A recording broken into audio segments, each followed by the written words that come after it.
Good afternoon. All right. We want to welcome everyone to the Wilson Gray YMCA here in Hartford.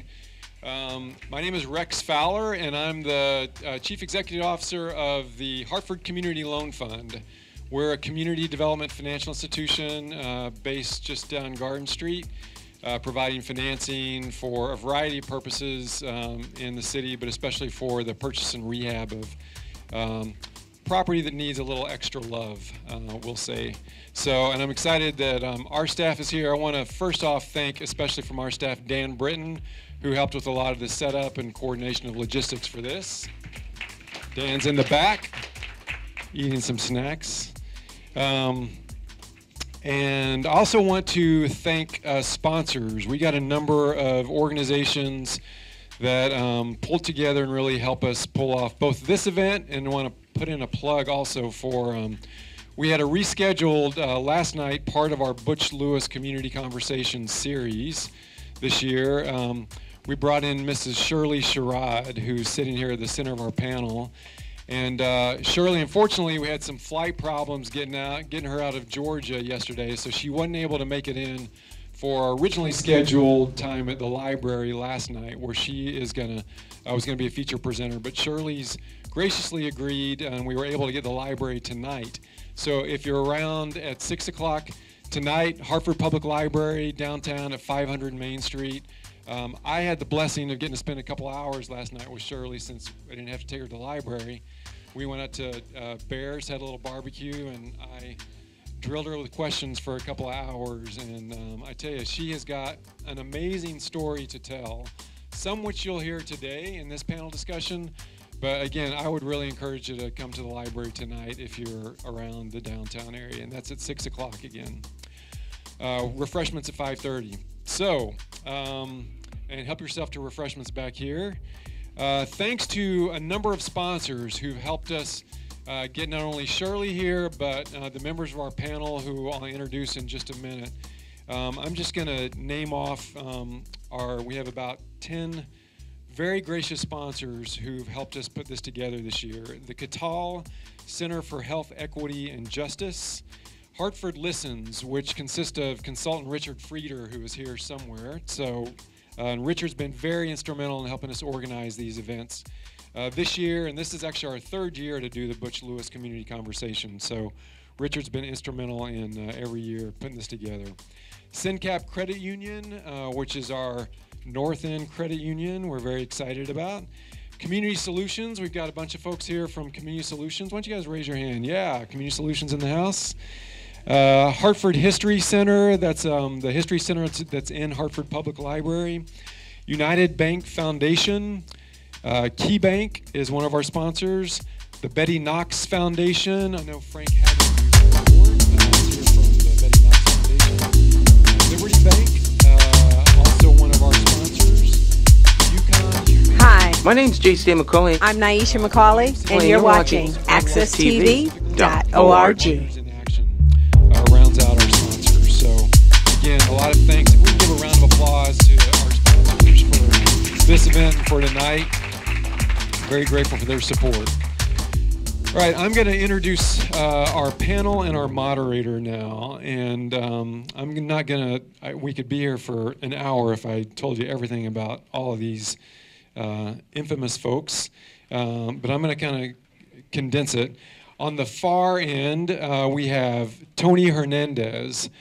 Tony came down to us today from Boston, where he's the director of Dudley Neighbors Incorporated, which is a community land trust based in Roxbury. It's been there since the late 80s.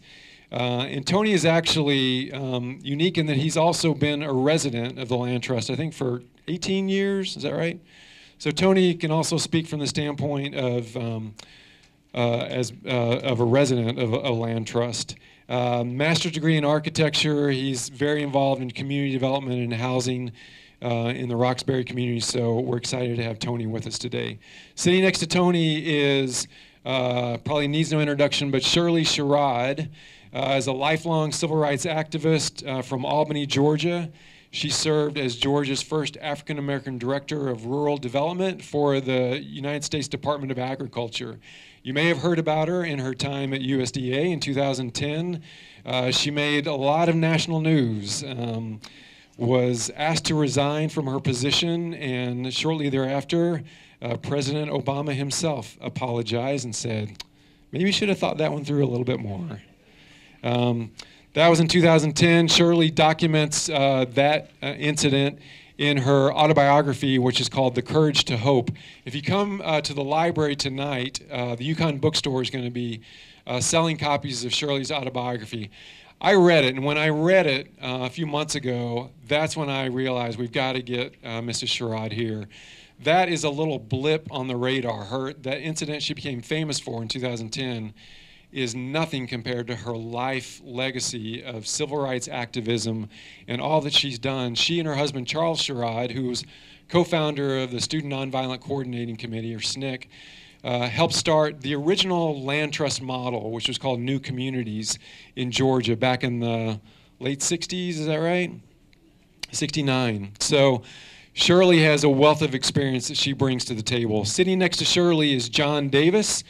John is coming down to us today from Burlington, Vermont, and John is, when I asked a buddy of mine, we were trying to put together this panel, I called a friend of mine who runs a land trust in Duluth, Minnesota, and he said, Rex, you've got the guru of the land trust movement in your backyard in Vermont, and he was talking about John Davis, and he said, you've got to absolutely have John Davis come down. So I called John, and John was gracious enough to agree to join us, and actually John's the one who put us in contact with Tony.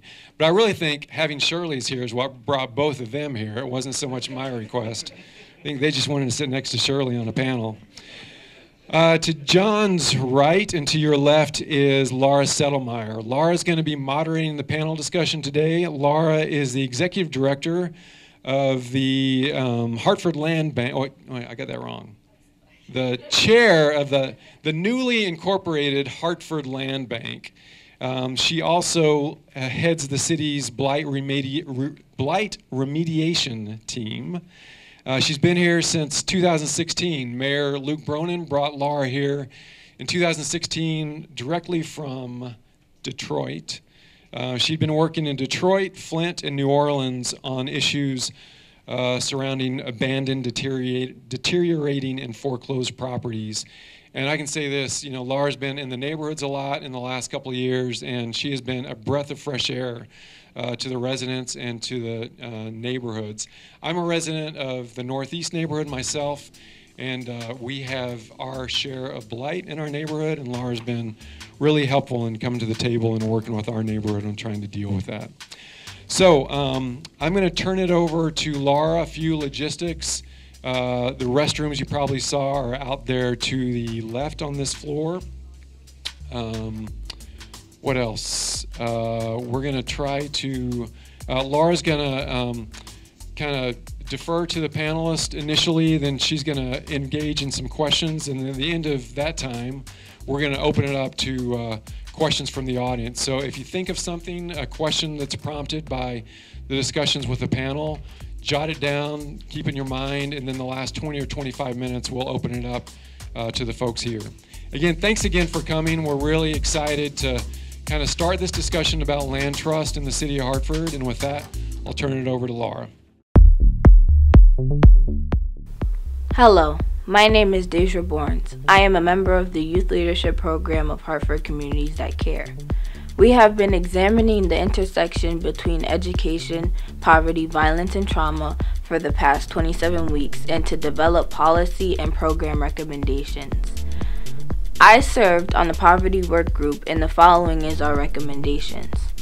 Organize resources to support entrepreneurs, expand efforts to provide high-qualified mentors for teens, place priority on investments in affordable, high-quality childcare and early education, focus on giving people the tools to start new enterprises that will improve their circumstances and spur economic growth, as well as removing barriers to small business growth. Repair and strengthen the safety net to make sure there are safeguards in place that apply equally to all people. reduce the large gaps between the very rich and the rest of society and make it easier for people to get into the middle class. Also to address the gaps that persist for African Americans in educational attainment, employment wages and income, family wealth and home ownership, health and infant mortality, and incarceration. Thank you for your time, and I hope you could support our recommendations.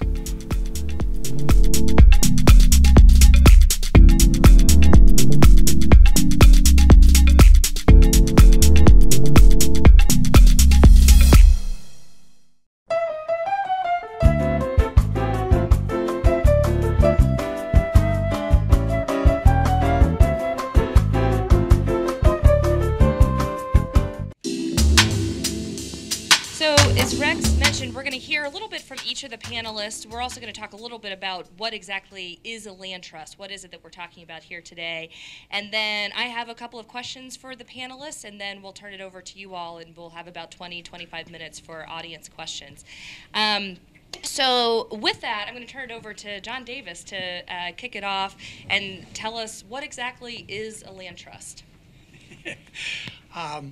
There were some sheets in the back of the room when you came in that had some basic information. And I think the difficult word in that sentence is exactly, because there is no exact to community land trust. There are something like 280 community land trusts in the United States now. There are almost 150 in England, 3 in Belgium, several in Australia, increasing interest in Latin America and in France and in Spain. All of those CLTs sprang from a single seed that was planted by Shirley Sherrod, Reverend Charles Sherrod, and other civil rights activists in Southwest Georgia in 1969.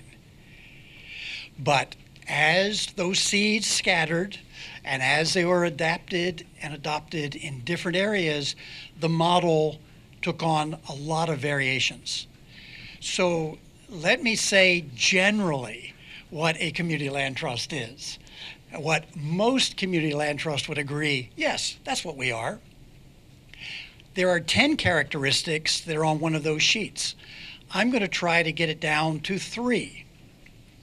A community land trust is community-led development of permanently affordable home ownership on community-owned land. Each one of those terms, let me kind of take them and just say a couple words. Community-owned land. A nonprofit organization owns the land and sells off any of the structural improvements on that land. One owner of the land, another owner of something else built on or done to the land. It's a mixed ownership model. But the land is held by a community-controlled organization, community ownership of land. Community-led development. The people who live within the service area, the community, the geographically defined community for a community land trust, decide what's going to happen on that land that this nonprofit holds. The people in that community are able to use the platform of community-owned land for equitable development, to make sure the people who live in that community are not pushed out, priced out, neglected as development happens. And it's not only about the community shaping the trajectory of development, but holding the nonprofit landowner accountable as well. And finally, I said permanently affordable home ownership. Most community land trusts in the United States do indeed do home ownership on their land for people who would otherwise be priced out of the market. Permanently affordable because even though an individual family holds that home, when the home resells, it's going to be purchased back by the nonprofit landowner at a below market price and then resold to the next low moderate income household, trying to get into the same good deal. But that's where the exact ends, because many CLTs do more with their housing than just home ownership. Any kind of housing, any kind of manufactured housing, but also commercial development, residential development, urban agriculture. So anything you can do on land, anything you can do with land, a community land trust somewhere is doing it. But in every case, the ownership of the buildings, the other uses on the land are structured in such a way that it remains affordable, accessible for the people who live in that community. And it's not only permanent affordability, it's stewardship. Because the nonprofit is not only concerned about maintaining the affordability of the buildings, but also the structural condition of the buildings. And also standing behind the security of tenure of the homeowners or the renters or the co-op members who are in the housing on their land. So it's about the money, permanently affordable. It's about the building, keep it in good repair, prevent deferred maintenance. It's about the people, security. We stand behind the deal. So when the bank comes knocking at the door and says, you know, you failed to make your payments, we're going to have to foreclose on you, there's another entity standing behind the deal to see that that doesn't happen, to try to work it out in anticipation of that. So we talk about stewardship in the CLT world as having three faces. It's affordability, it's condition, it's security. Not just about resale restricted, taking care of the price. Okay, that's kind of the three, right? So community-led development of permanently affordable home ownership and a lot of other good stuff on community-owned land. Okay. Thank you, John. So, Shirley, will you, so we have, as Rex and John have mentioned, we have with us the person who is behind this movement of community land trust. Shirley, would you share some of your personal story of setting up this model and the successes you saw in Southwest Georgia and have seen? Okay, thank you. My work started with the civil rights movement. My father was murdered during March of 1965 by a white farmer who was not prosecuted, even though there were witnesses. So I made a commitment on the night of his death that I would not leave the South. I had this crazy idea that people who lived in the North were free, and we were not. So my goal was to live my life in the North. But I made a commitment. I decided to give that up on the night of my father's death, to stay in the South and work for change. So that meant getting really involved in the civil rights movement in my county and throughout Southwest Georgia. One of the things that was happening, we would have families come into a mass meeting, and we had them every week, sometimes more than one in a week. But they would come to the mass meeting because they'd been kicked off the land they were living on. They were the farmer, the male was farming, but once their children participated in the movement or tried to integrate a school, then they had to go. And that was happening often enough that we realized we needed to develop a solution.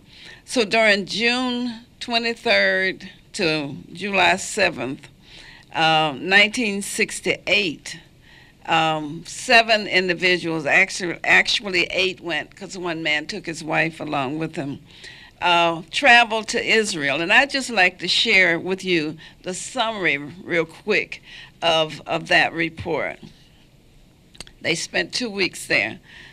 Of the 7 delegates on the trip, 5 were Negro civil rights leaders in the South whose major work is related to economic development for poor black people in the rural South. The main purpose of the trip was to learn about that country's land program, which made possible the settling of many thousands of immigrant families in new economically viable communities. We visited a number of these communities, talked with their residents, and saw how they lived and worked. We also met with a number of Israel's officials, both government, non-government, to learn about their policies and programs. We learned about agricultural, food processing, and other industrial programs for rural people. We concluded that basic to large-scale economic and political growth and security for black people in the South is a system of land ownership that prevents foreclosure and loss of land, which has been the Achilles heel of some Southern black people through the years. We agreed that when we returned to the United States, we would recommend and work toward setting up an independent structure to buy, hold, and lease land in perpetuity to individuals and cooperatives for agricultural, industrial, and other economic and social purposes to make possible their earning a living, producing for their own needs and for the larger society, finding creative expression for their skills and talents, educating their children, and enjoying all of the rights, benefits, and responsibilities of free citizens. Such a structure would not duplicate existing services of private and government agencies, but would tap them for maximum benefit to the settlers who would practice the governing of their own lives. And that's how we took this report from their trip to Israel and created New Communities, New Communities, Inc. We immediately got our hands on 6,000 acres of land. Now, we didn't own it outright. We put an option on it because we had been promised not only a planning grant from OEO. I have to say what that is these days because I tell my age when I say OEO, and a lot of younger people in the audience don't know, the Office of Economic Opportunity. We did get that planning grant, but it was given to us directly from Washington. It didn't go through the state's process. And that made so many white people in the state of Georgia angry. The opposition was fierce. They would shoot at our buildings with us in them, and lots of things happened to us. So that once that major plan, it called for 3 villages, and I said to Rex last night, I said, that was the size of the state of Rhode Island. That's how much land we had. But the opposition was so fierce that Lester Maddox, and I'm sure some of the older people in the audience will remember the axe handling governor. He became governor of the state of Georgia, blocked all federal money coming into the state to our project. So we ended up farming. We couldn't build it had called for 3 villages. We couldn't build houses. We did manage to get refinanced to hold on to the land. But that was a major, major undertaking because even with farming, we were paying for fertilizer, but at that time we were using liquid fertilizer. They would dilute it and we wouldn't know until the crop was up. So you get corn, some of it this high, some that high, all over the field, and it was what they did to the fertilizer that you purchased. So.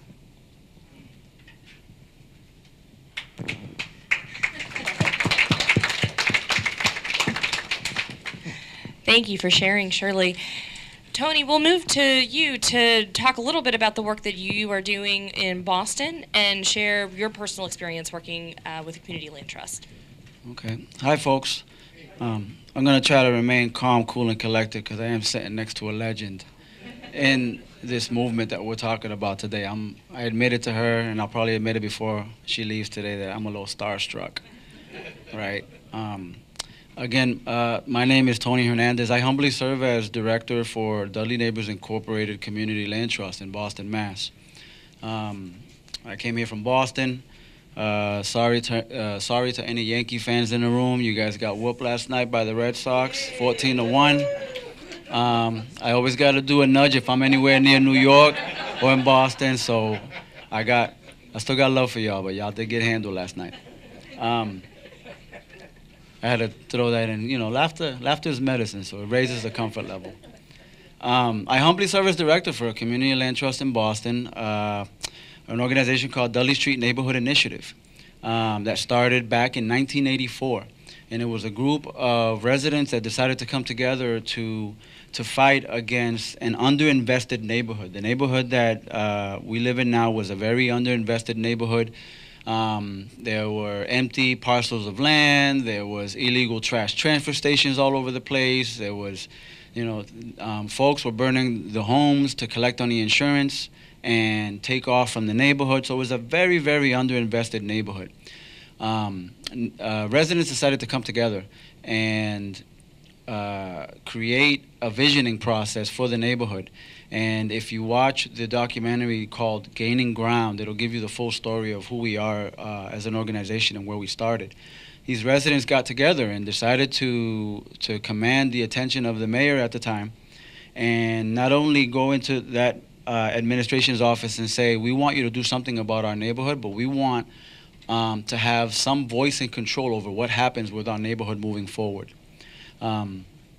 And so as a result of that conversation and that battle and campaigns in the video you'll see a campaign called Don't Dump on Us campaign, residents got together to fight against these illegal trash transfer stations and to figure out ways to take control of the neighborhood. So as a result of that visioning process and fighting with the administration at the time to figure out what they would do about it, the organization was granted eminent domain over 1,300 to 1,500 empty parcels of land in what today we call the Dudley Village campus. So at the time, it was an incredible victory. Awesome. We got 1,300 to 1,500 empty parcels of land. In the same tone, folks were going, oh, heck, what the heck are we going to do with 1,300 to 1,500 empty parcels of land? And so DS and I started in 1984. In 1989, they created Dudley Neighbors Incorporated, the Community Land Trust. And the land trust, it was made up pretty much of everything that John Davis described to be a community land trust. We managed that portfolio. They brought in folks who knew how to talk with architects, engineers, developers, contractors, and figure out what to do with these empty parcels of land. And so the visioning process that the community came up with was that they wanted to build low to moderate income affordable housing. One of our missions as an organization, and ones that we practice even 30 years later, is that we create development without displacement. So folks that were in the neighborhood, the intent was to give them a place to be, not to push them out because of gentrification creeping its way in or speculation creeping its way into the neighborhood. And so fast forwarding, 30 years later, the Community Land Trust that I humbly manage in Boston covers about 32 acres of land over a 2.5-mile radius of the site that we're at. We have 226 units of affordable living on the land trust. 96 of those are single-family homes. We have a 10,000 square foot greenhouse. We have a 1.5 acre farm. We have 2 or 3 other farms coming online. We have commercial properties. We have community gardens. We have playgrounds. And that has all been an endeavor that has been led by a community-led process over the past 30 years. And so my charge today is to manage that portfolio, as well as not only provide the stewardship for it along with my team, but to grow it and find opportunities to make sure that we can get this land under the protective bubble that I call the land trust, so that there's always a community voice and a community presence at the table for anything that has to do with development in our neighborhood. And so that's how we've been able to do it over a period of time. And I'm sure we can, talk about more bits and pieces. I told folks that an hour and a half was not going to be enough to cover the coolness of a community land trust, but we're going to try to give you as much as we can. Thank you, Tony. And John, we'll come back to you. You did a great job of explaining what is generally a community land trust. Would you share with us some of your stories and experiences working in Vermont? Sure. I came to Vermont soon after we elected in Burlington an unusual fellow named Bernie Sanders as our mayor in 1981. And when the Sanders administration came into office in 1981, they were worried about several things. One, an expanding downtown that was putting pressure on the low-income neighborhood right next to the downtown. We were worried about the fact that we were losing a lot of our older housing. We had some of the oldest housing stock in the country. So how do we rehab those buildings? A lot of it old mill housing, from the turn of the century. Well, we were worried about the fact that the University of Vermont, which is located in Burlington, was not housing many of its students. So they were in the neighborhoods out competing the families for the housing that was available. They could pay more, right? So low-income families, working-class families were being pushed to the side. The other worry, of course, was that in 1981, when Bernie was elected mayor, was the same year that Ronald Reagan was elected president. And the first thing the Reagan administration started doing was cutting every program for community development, housing revitalization they could get their hands on, right? So as a new administration, we worried about, okay, we've got a dwindling supply of money coming from the feds. We've only got so many dollars that we can put into affordable housing. What do we do with that? How do we act as good stewards of the public wealth? Interestingly enough, that was a pretty easy sell with the city council, because that played right into kind of New England Yankee frugality. You pay for things once. You don't pay for the same thing again and again. So if you're going to put scarce public dollars into housing, community development, let's lock those dollars into that investment so that it stays in the community and is not pocketed by landlords or investors and doesn't walk, right? So that was a place where a new progressive administration and more conservative members of the city council actually saw eye to eye. So with a grant from the city of Burlington, a seed grant, the Burlington Community Land Trust was created. It took a few years before Bernie had enough sway and political ability to, convince other members of the city council to go forward with this.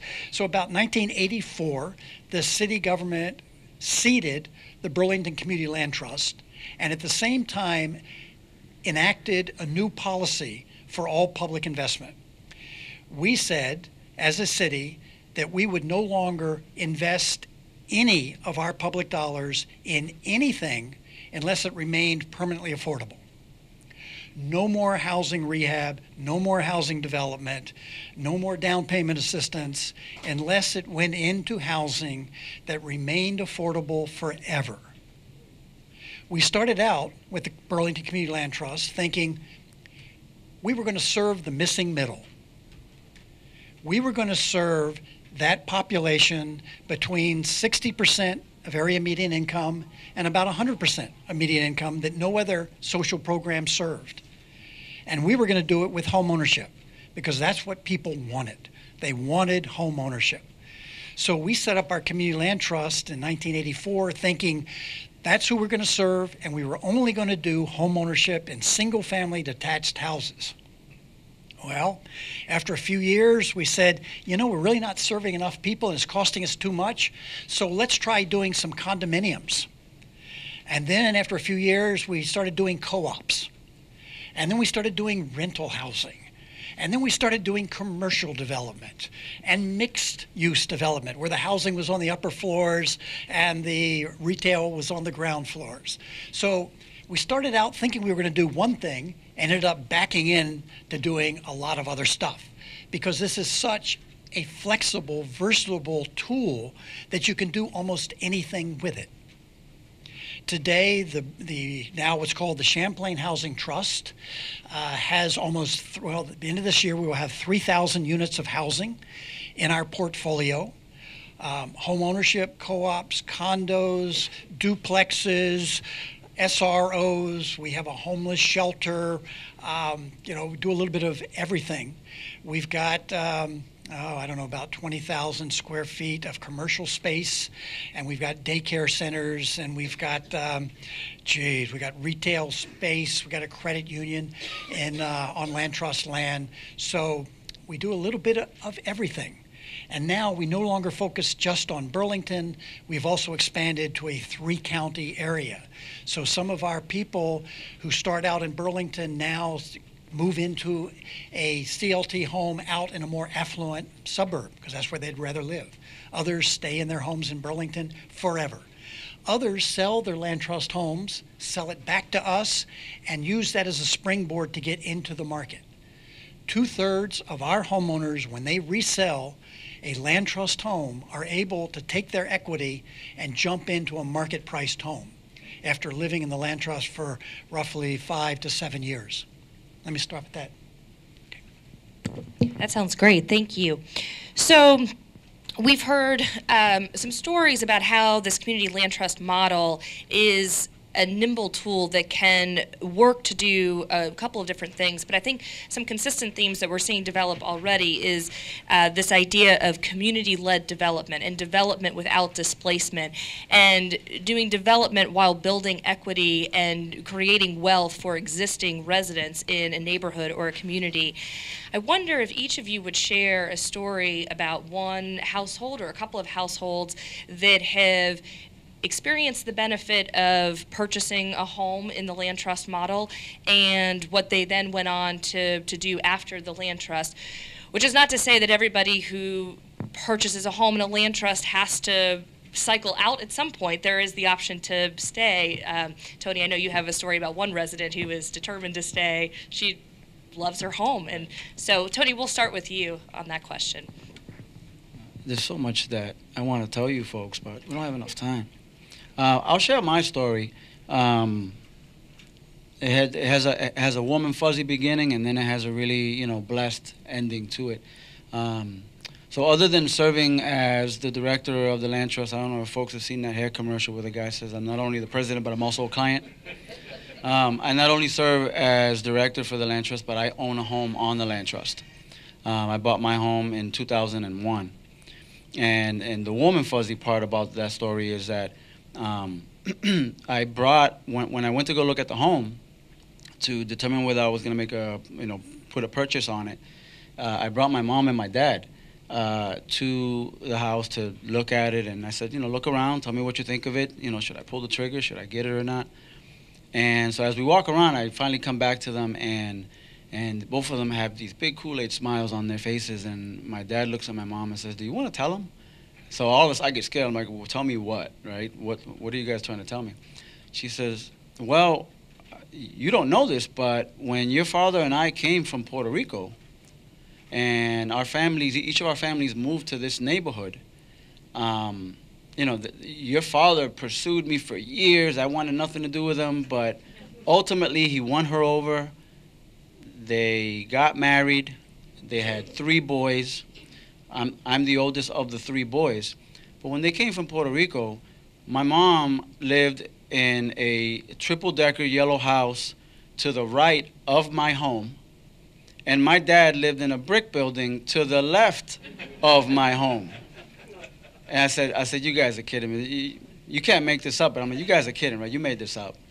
And they said, "We kid you not. Our families coincidentally moved onto this very street. Your dad lived there, I lived there, and the rest was history." So I'm saying, so you're telling me that your firstborn, am buying a brand new home in between the places where you guys came from when you came from Puerto Rico, and of course the rest was history. And they said, "We kid you not." And so at that moment, right, this notion of full circle, right, the full cycle of life coming around. Parents that didn't have more than a 9th, 10th grade high school education, that had to give up pursuing education to take care of their families, to take care of their siblings. And here the sacrifices they made allowed me to get the education that I had and to reach a point where I could purchase this home. Of all places in between, physically, the place in between where they lived when their families came from Puerto Rico to try to make a living here in the United States of America. And so that's the warm and fuzzy part, right? I swear to you, I don't make this up, folks. And so for me, it's been a blessing because it's created financial stability. My story is that it's created financial stability. During the foreclosure crisis, I wasn't worried about losing my home. There are some rules that come with the community land trust model that create affordability, right? To keep that affordability piece in the equation, you got to tweak the equation a little bit to keep it affordable for the long term. So I can't sell my house at market rate, right? There's an equity formula built into the ground lease, so we can get more into details about that. But, it afforded me so many other things, right? I have a beautiful 12-year-old daughter now whom I've said, since she was 2 years old, I set up a 529 college savings account. And I joke around, it's probably not going to be a joke when it comes to the point in time, but when she's ready for college, I should be able to afford at least one full semester of college when she's ready, right? I wish it was a joke, but I have a feeling it might be truer than not. And so nonetheless, right, it put me on a financial stability path. 401k savings, the ability to create good credit, building equity over time. And so it's afforded me. At the time when I bought the home, I was working on my master's degree at Northeastern University in Massachusetts.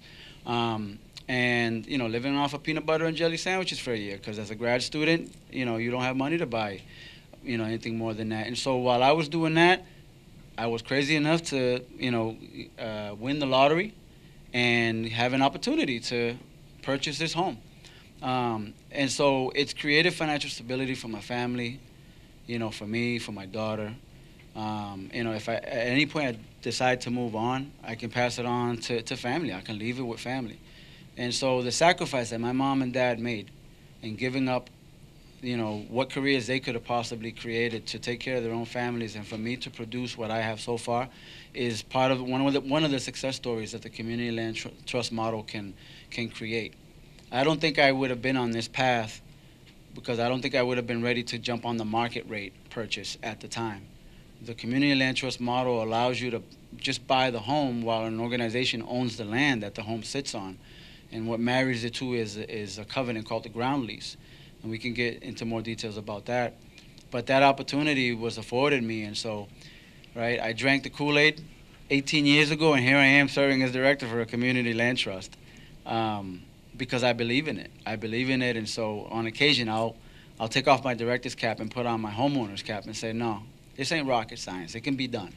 So for folks in the room that represent residents, represent the communities, this is something that you guys have to come together to begin to educate and empower yourselves and leverage the folks that are here from the city, that are attorneys, that are designers, developers, and come to the table to really talk about how to hash this out. And so we're here today to help kind of nudge you guys in that direction. And that's one story. I'll stop there because there's so many. And Shirley, you've helped so many farmers and families. Yes. I like your career. Yes, with us, we're in the rural area of Georgia. I bet if I asked something about Georgia, most of you would hold up your hand for Atlanta, but that's the other Georgia. The real Georgia's out there in the rural areas of the state. And so our story had a terrible ending in 1985, but a rebirth in 2009. We lost all of the 6,000 acres of land, mainly due to discrimination by USDA.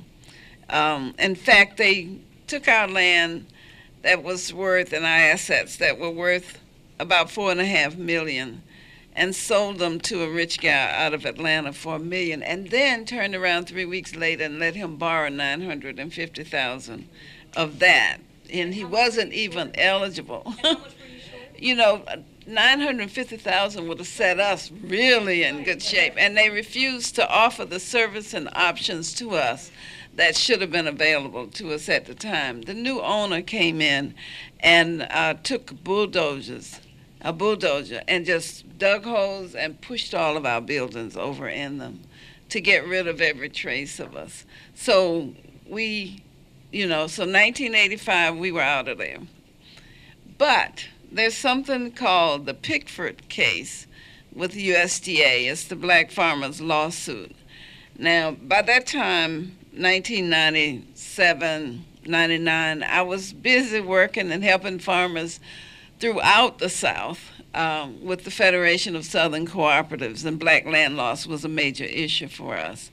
I was so busy helping other farmers in Texas and Alabama, Georgia, to make sure they filed their claim that I almost forgot about our loss. This was 1999. You had 6 months to file. I was driving from Alabama one night, thinking about the day's work with farmers over there, and the light bulb went off. Oh my goodness, we were farming in 1981. we can file a claim in the Pickford case. So we had lost a lot of our records because when we had to hastily move from the land, we stored them in a building near the Flint River.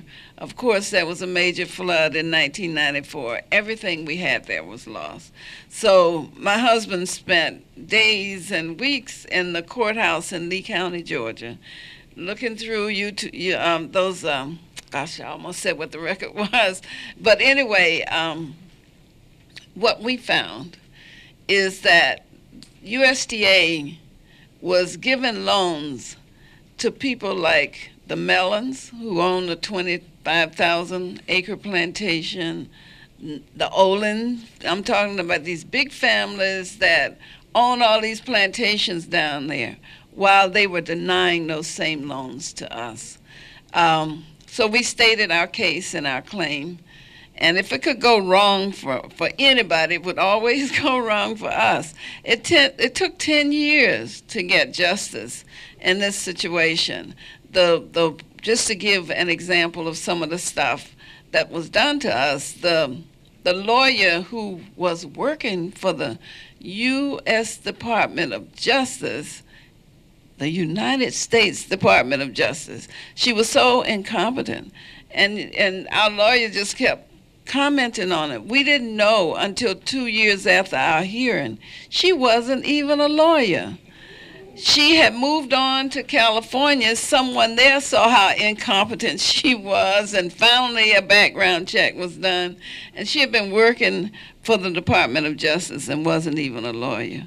That's just one of the things. But it took 10 years to get justice. And on the night, we filed our claim in 1999.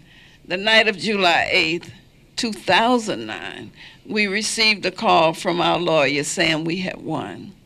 And I asked her, she asked me, do you want to guess how much?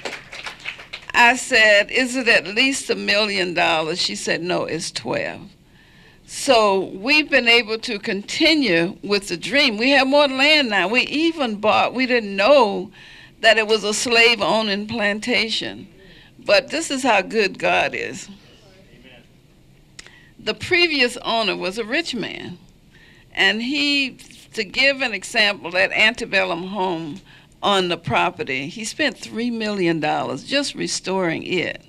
There's an 85-acre lake. He built some cabins on the lake, did lots of other improvements to the place, but he developed ALS and died in 2008. We learned about our award in 2009. We actually got the money in 2010.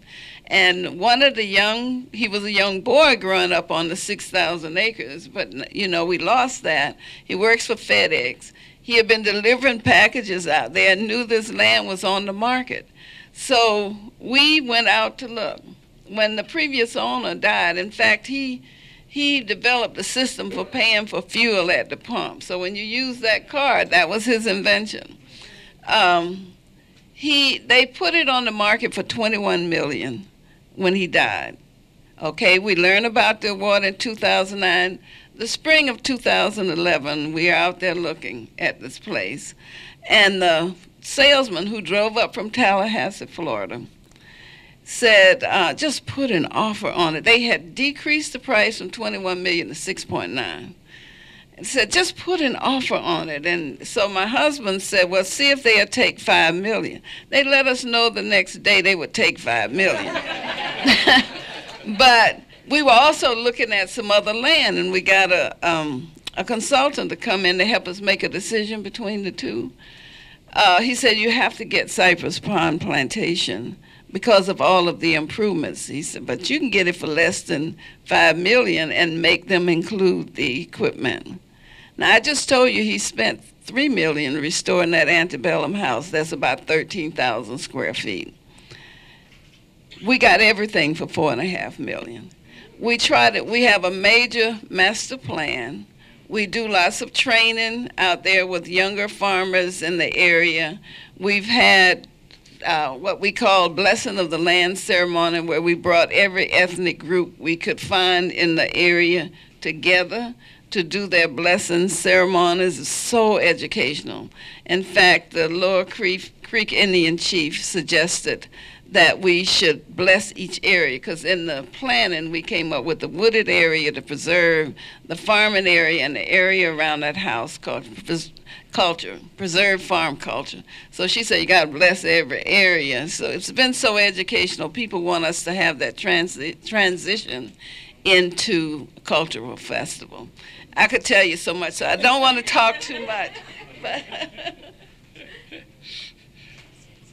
well, and I think we want to hear from you. So I'm not going to tell a long story because I couldn't top either one of those.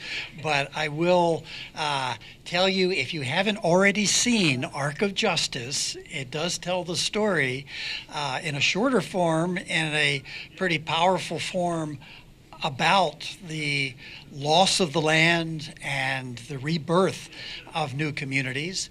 And the reason a group of us were so interested in getting this on film, and it's only 22 minutes long, because we wanted it to be used as an organizing tool, a way to, educate and empower and motivate folks. But we were so keen because this new generation of CLT activists who are coming in know a lot about development.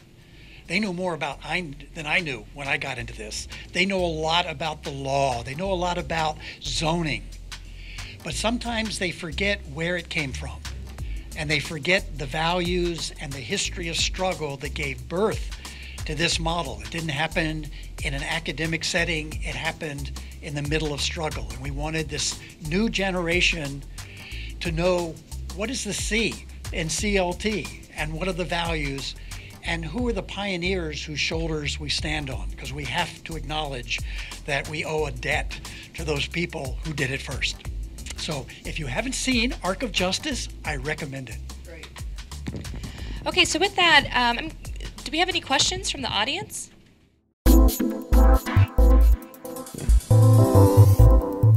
Hello, I'm J. Stan McCauley, and I'm exploring a run for mayor of the city of Hartford in the 2019 election.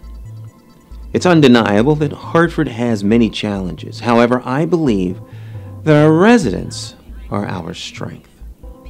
The question is, do you believe, like I do, in the potential of Hartford? You see the many assets the city has, but do you wonder, as I do, why we are still struggling to move ahead? Do you wonder why the solutions being offered to us just don't seem to get the job done? Well, creating a vibrant city begins with you. We have incredible people who live in the city, who have great solutions to Hartford's biggest challenges. But you don't always have a platform to have your ideas heard, let alone given an opportunity to co-create solutions that work for you, that work for us, that work for Hartford.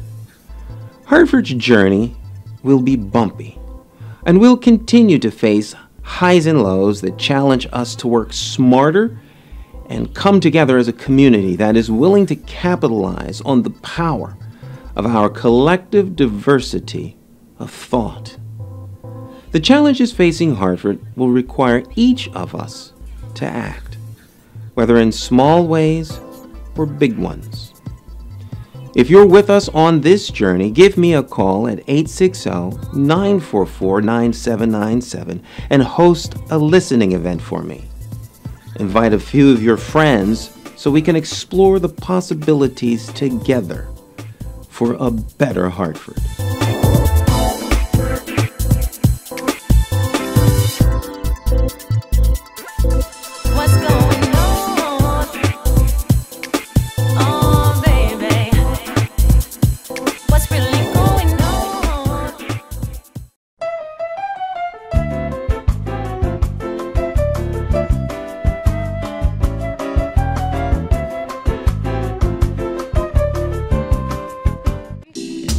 Questions from the audience? Yes. First of all, thank you all for being here. As 11 years as a commissioner in the Hartford Housing Authority, born and raised here in the city, thank all of you. I've never heard this articulated the way it has been this afternoon. I am sorry about the death of your dad.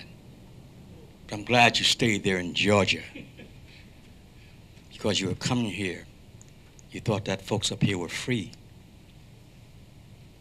I'm glad you stayed. I'm not going down that rabbit's hole. My question to you, my sister Sherrod, where is that situation today with your land trust, community land trust? Where is it at today? And how do you compete with the government that seems to have an attitude that is not about the people? Hartford's no different. And to verify the fact that I am a former commissioner after 11 years on the Hartford Housing Authority, we're a product of the streets here, a product of public housing. It's like a catch-2 situation from HUD. In fact, I was replaced on the Housing Authority by Ms. Settlemyer, who, by the way, I checked into your background because after 11 years, I was not about to leave until someone who had some kind of commitment to this city. I said something earlier to you, Mr. Noreen.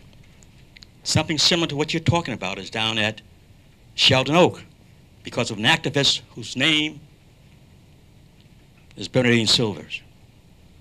If it had not been for Bernadine Silvers, those places down there would have been erased for developers for riverfront recapture. So my question to you is that where is it at today, and what can you leave, what nugget can you leave here with those activists in housing here that they can move forward? So New Communities bought this former, what was a plantation. We didn't know the history of it when it was purchased, but the slave owner who owned it was the largest slave owner and the wealthiest man in the state of Georgia and held the largest number of slaves at this particular site. We don't have 6,000 acres anymore. We have 1,638 acres. It's a prime piece of property. The property line comes right up to the city limits of Albany, but you can be out there and feel that you are in the rural area of Georgia, and we are using it for the right thing now. We have some major plans, but it takes money to do a lot of it. So just like with the 6,000 acres, we are doing what we can and reaching out to others to say, hey, this project is worth your attention. You should look at what's happening here. You should look at the possibilities for all of us.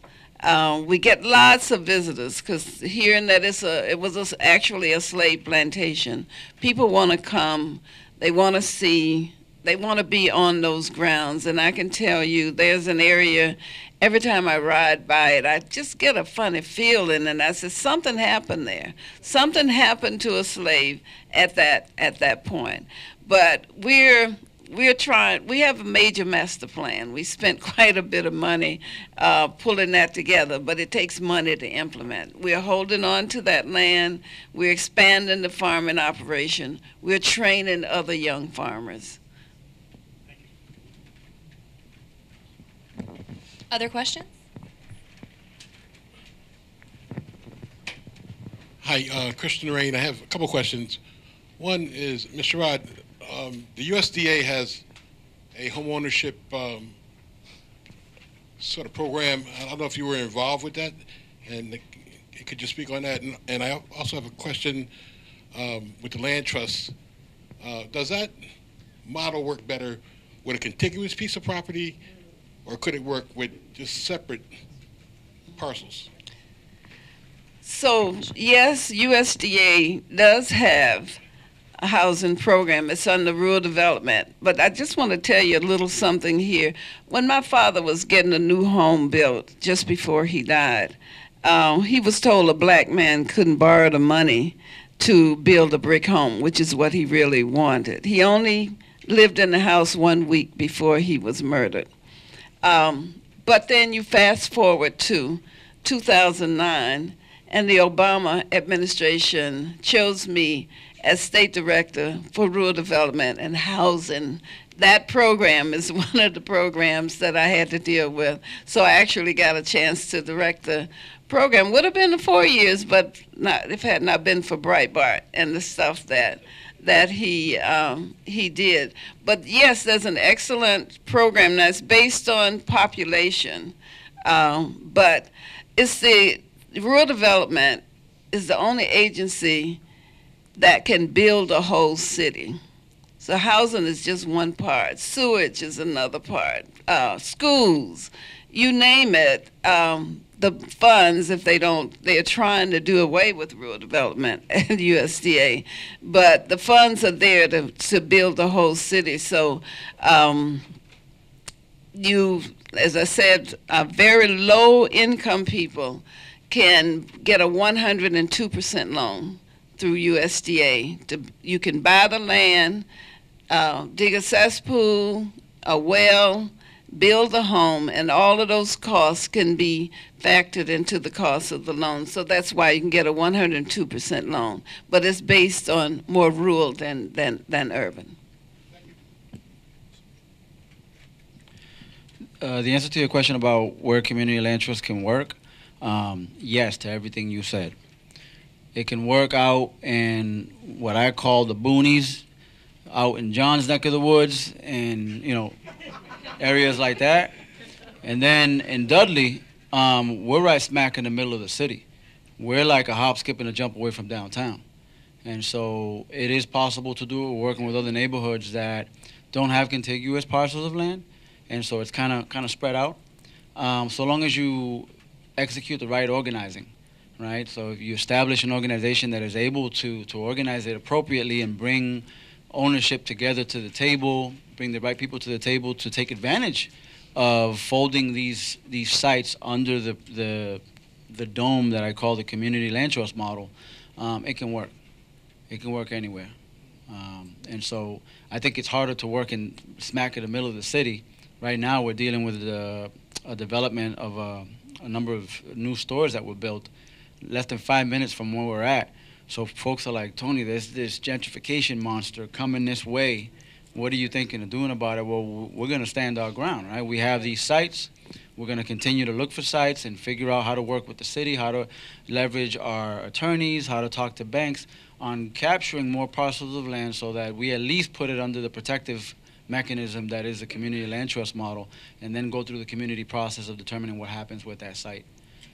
So it's harder in some instances than others, but like I mentioned earlier, and I really mean this, I do not think this is rocket science. You just got to organize the right people, and you got to have love for this game, period. You got to have love for the game. If you're in it for other than that, you're in the wrong place. If you want to bless yourself, your family, generations to come, have love for the game. It's doable. So yes to the second part of your question. Okay, we have another question over here. Yes, I'll just interject on that end about the love. I think you have to have love for the community, and then you can do great things. My name is Reverend Michelle Augustine, and I'm a resident in Hartford, a homeowner. Our city is divided in 4 parts: the north, the east, the west, and the Solemn Hill area. So where would this land trust be located? Would it be located throughout the entire city? Because we're broken up. You got the ghetto, so they say. You got the west end, the east end. So how would that be applied in terms of where this actual land trust would be? Because we already have a lot of these HUD programs, housing, and first time buyer, all kinds of different programs that been here, but still people of color are misplaced. They don't have decent housing here. That's been an issue since I've been an adult, okay? And that wasn't just yesterday. And so I'm concerned because this is my community.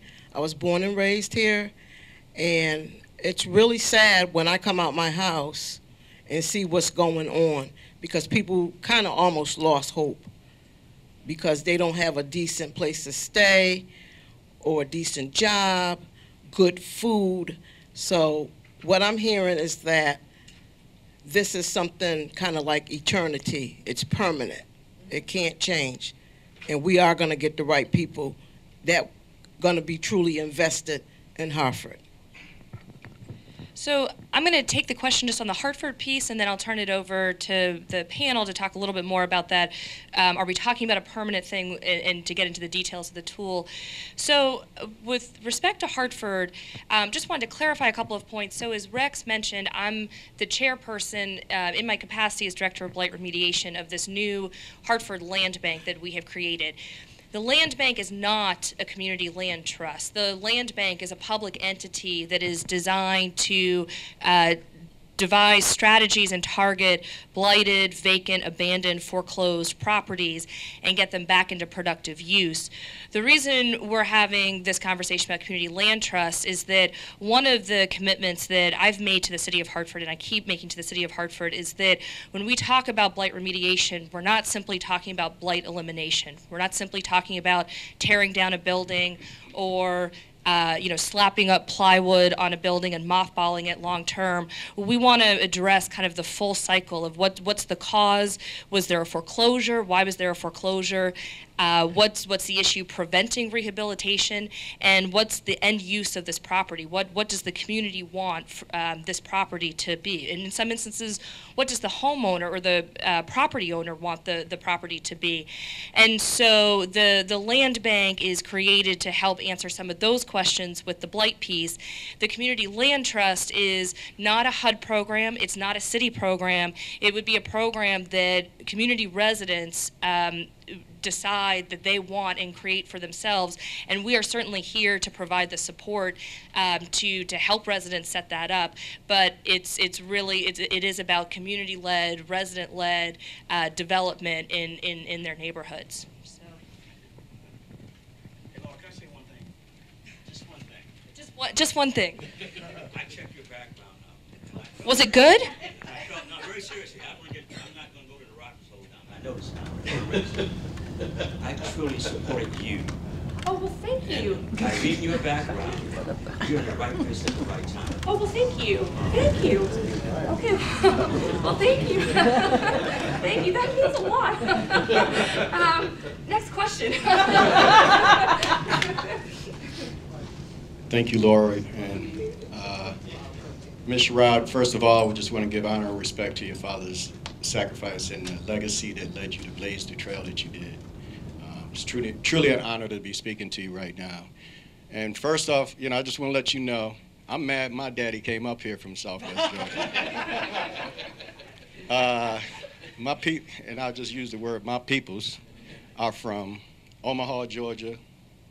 Francis is a landing now on the Chattahoochee River, and on both sides of the Chattahoochee, on creek lands.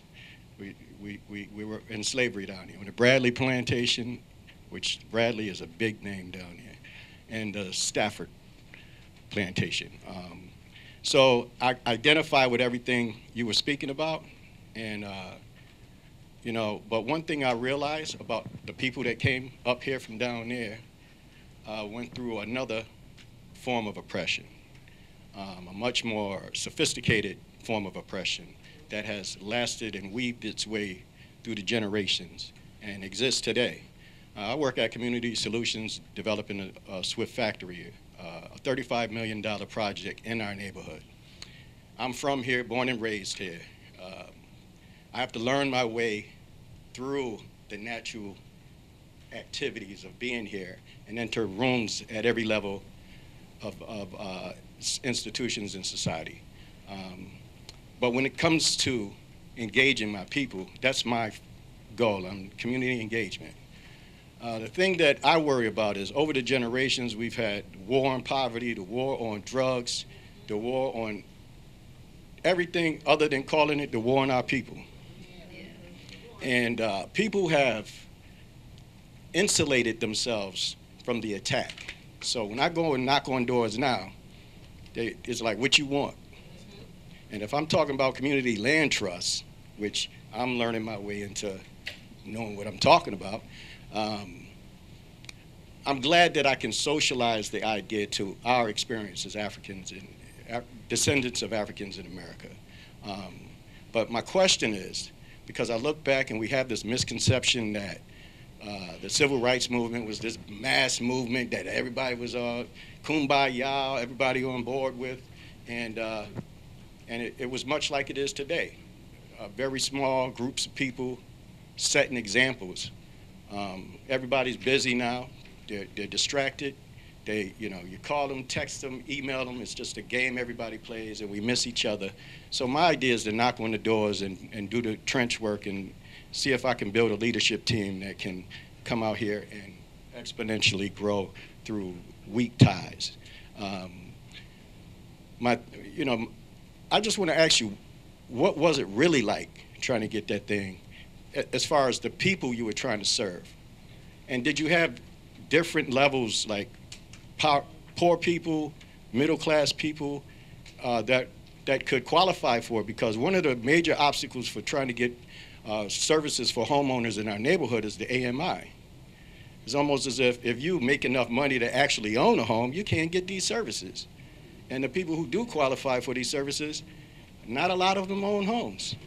So could this CLT kind of like serve a role? And I know I'm asking multiple questions, but I'm nervous. And I'm not normally nervous with this. But could it serve a purpose to kind of like bridge those types of gaps? Could an entity be built out of it to provide programs for people to bridge them into those services? And what kind of people did you serve, and how many people were actually organized into the effort? Thank you, John. Let me just say, during the civil rights movement, all black people were in the same boat. You could be a doctor, lawyer, but you couldn't eat in the restaurants nor stay in the hotel. So it was a little easier for us to get a mix of incomes involved, but the real base support came from poor people who didn't have any other choice but to help fight for change. And any good thing, you can't, if it's based on the amount of support you think you're gonna get, you just stop now. So you have to work at it. It's hard. It's hard. We were really going strong in the civil rights movement. They came up with the anti-poverty program. And then all these people who were down with it, some of your leaders in those poor counties in Southwest Georgia, all of a sudden they couldn't work in the movement. They couldn't even attend mass meetings anymore because of the Hatch Act. So then I'm going to make a statement. It started getting more dependent on these free things. So instead of coming so we can work together to build something, they got a handout. I better stop there because you get me off. Oh, I don't know if I want to.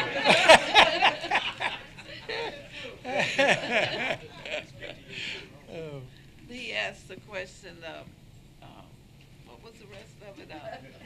See, I got all, you pulled my string there.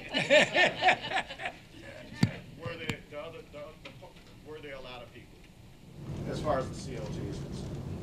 Base of support, because I think you have a lot of people ready to buy homes. Yeah, we actually had 500 families ready to move on to the property we had, the 6,000 acres.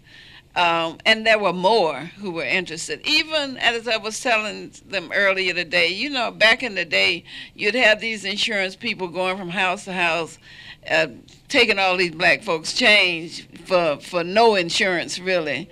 But they would go into those homes trying to preach against what we were trying to do. It would happen in the civil rights movement too. And in fact, and I had one of my aunts, she was only about 5 feet. And at one point, she threw her body over the person who later became my husband, trying to get white people trying to stop them from beating him so badly for leading a march. But one of those insurance men came to her house to collect her money, and he's calling her Josie. Her name was Josie. She said, "No, you have to refer to me as Mrs. Miller." And he said he couldn't do it. So she told him to leave. And she called the main office of the insurance company. You know, the next time he came, it was Mrs. Miller every other word. But they were doing their job, trying to keep our people from participating. So it was hidden in every kind of way. And you know, it doesn't take much for us. You know, you can stop us, just like they did with the free cheese and all that kind of stuff.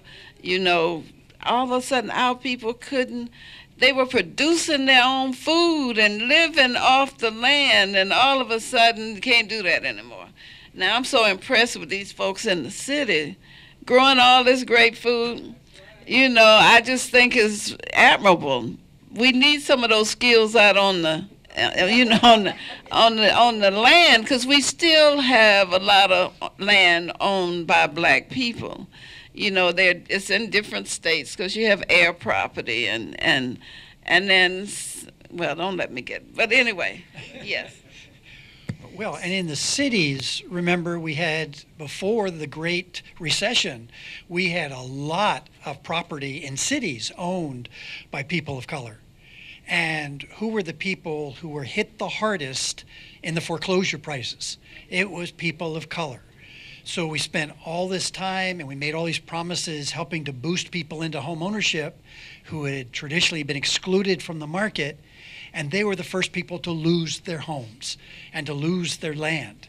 So there was then a new revisiting of community land trust at that point, where people had been saying, oh, well, community land trusts are only for hot markets to protect affordability. But we were able to demonstrate that CLTs are also for cold markets, declining markets, meltdown markets, because it was a safety net protecting people's property. Yeah, they didn't own the land, but they owned their houses. And there was somebody standing behind them to make sure that their property didn't get lost. And the rate of foreclosure in the CLT world during the Great Recession was minuscule. It was 1/10 what was happening throughout the country in market rate homeownership programs. So, you know, it's both how do you help low-income people and people of color get property, but also how do we make sure they don't lose it when times are bad? So we have time for one more question. Is there anybody else? Actually, I'm going to go to Suzanne. Laura, based on your knowledge and the panel, which has been a fantastic conversation, how could this work in Hartford, and what would be the challenges that you think would have to be overcome to have it work here? And I think it's an exciting prospect. So, yeah. So John, let's start with you. Okay. In a difficult city. So I'm glad you asked that, because I want to tie it with the sister. You said you were a pastor? God bless you, sister. God bless, Pastor. It ties to what you asked. I don't think your question was answered, right? How do you approach this, right? How do you kick off a community land trust? When folks ask me, you know, Tony, I want to start up a community land trust, what do I do? There are a number of pieces that have to happen. I'll start off by saying that this isn't checkers. This is chess we're playing, right? You got to strategize. It ain't checkers. And so what I tell folks is you need to do a number of things that probably have to happen parallel, right?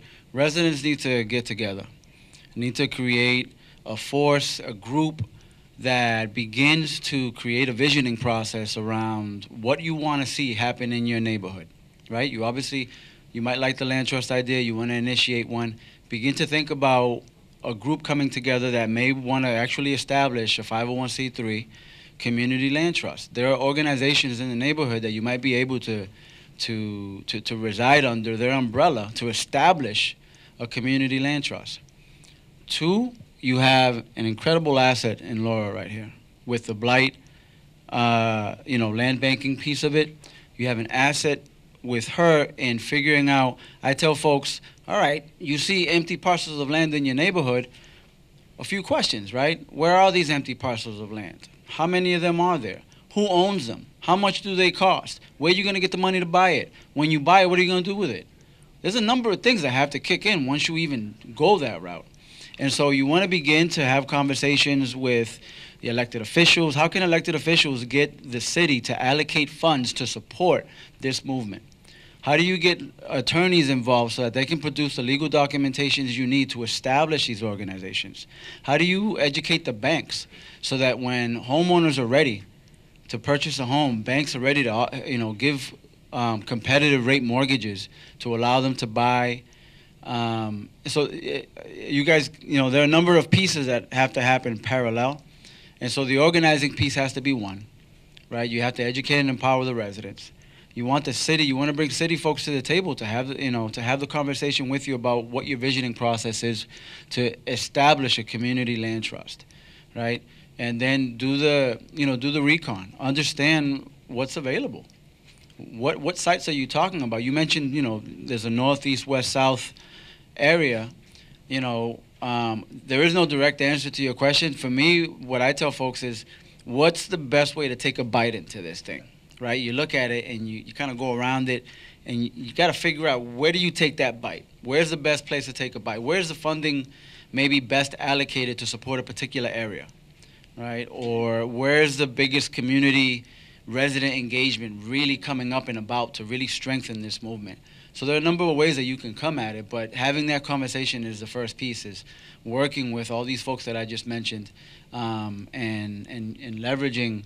It sounds like you've come in at a good time, Laura, based on what the brother is saying. So I would leverage that, and the time is now, it appears. And so I hope that answers the question. But there are a number of ways you have to come at it, and if you can get some of those to have traction, then you can establish a 501c3 organization. Now you buy your first parcel of land. You're able to speak with a developer who can build something on that site at an affordable price, leverage city funds to subsidize the cost of the property, begin to train a family or get the family in the right financial situation so that their credit is legit when they're ready to pull out a mortgage. All these things have to happen at the same time. But that's why the organizing piece is key. But, the way that we practice it in Boston is that if you remove the residents in the community from the equation, then we may as well all just walk up and leave right now, because you're missing the point. So. I hope that answers. See, I'm in the rural area. Tony made a good point. I think he went quickly where he was saying, well, you can establish a community land trust from scratch. You can incorporate, you can get a 501c3, but you may already have some high-performing organizations or an organization that already is a nonprofit organization that has a community-based and accomplished at development. Many community land trusts around the country are not started from scratch.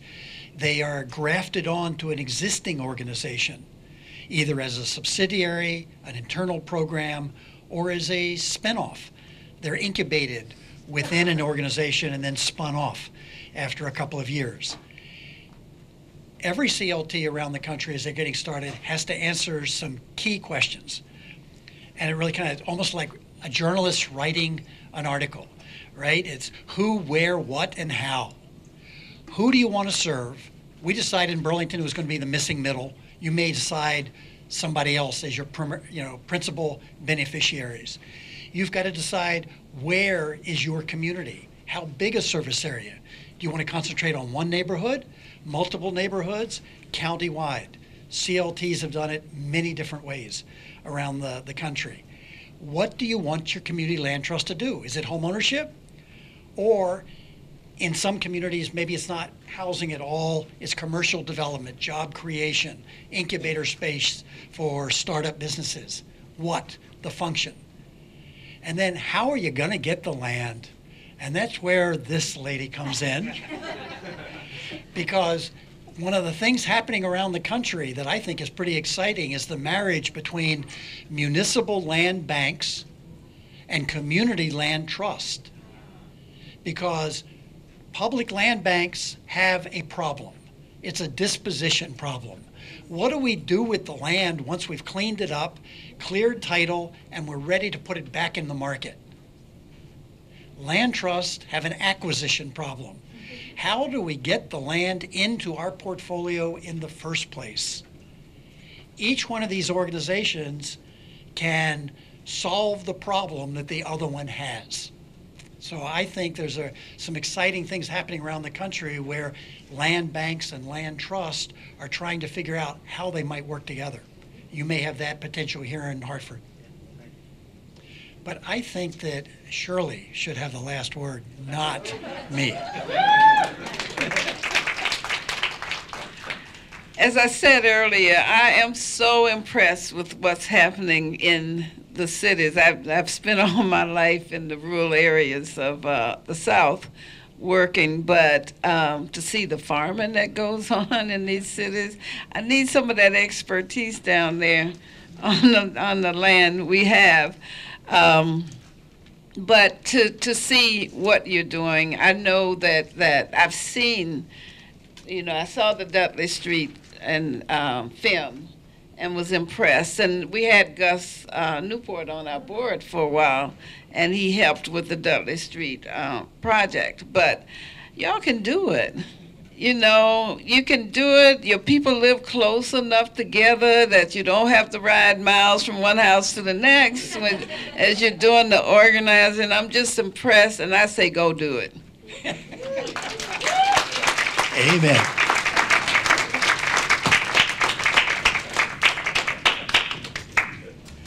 I'd like to thank our panel and thank Laura Settlemyer for the discussion today. To follow up on Suzanne's point, we do have an organization here that's interested in continuing this discussion around community land trusts, and that's the folks from Community Solutions. John Thomas was up here asking a question before. I'm going to let Amber Elliott, who's the housing director of Community Solutions, come up and just mention how we might continue this discussion for folks who are interested in a community land trust in Hartford. While Amber is coming up, we're actually going to sneak, and I apologize in advance. I'm sure folks want to grab Ms. Sherrod, but because she has agreed to speak in a little while at the library, we're going to sneak her out of here before we dismiss. And Ms. Sherrod, if you can come out this way. Quickly. No, just kidding.